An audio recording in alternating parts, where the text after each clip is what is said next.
Hello everyone welcome back to our channel. আমি পৌলমি, তোমরা দেখছো আমার হোম গার্ডেন চ্যানেলটি।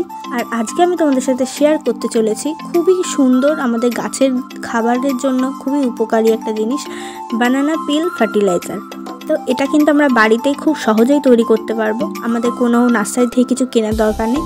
আমরা কলা প্রত্যেকদিনই খাই, তো কলা চোকলাটা আমাদেরকে শুকাতে হবে ফার্স্টে রোদে, তারপর কিন্তু এরকম ছোট ছোট করে পিস করে কেটে নিতে হবে। তারপর তোমরা এখানে যে কোনো কৌটো বা বোতল নিতে পারো, তো আমি বোতল নিয়েছি। এবার ছোট ছোট পিস করে যে কলা চোকলাগুলো কেটেছিলাম এর মধ্যে ভেতরে ঢুকিয়ে দেবো।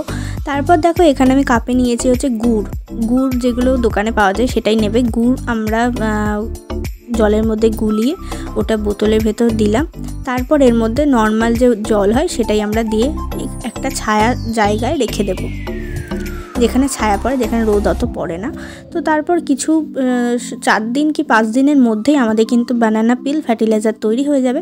তারপর এটা আমরা ছাঁকনির মাধ্যমে ছেঁকে নিয়ে জলের সাথে মিক্স করে নেব। আমরা কিন্তু ডাইরেক্ট দেবো না, আমরা জলের সাথে মিক্স করে নেব। তো তারপর কিন্তু আমাদের তৈরি হয়ে গেছে। আর আমি প্রত্যেকটা গাছেই দিয়ে দিচ্ছি, তোমরা এটা প্রত্যেকটা গাছেই দিয়ে দিতে পারো। যেই গাছে ফুল আসছে না বা ফল হচ্ছে না বা গ্রোথ হচ্ছে না তোমরা এখানে দিতে পারো। তো ভিডিওটা ভালো লাগলে অবশ্যই লাইক শেয়ার সাবস্ক্রাইব করে দিও। তো নেক্সট ভিডিওতে আবার দেখা হচ্ছে।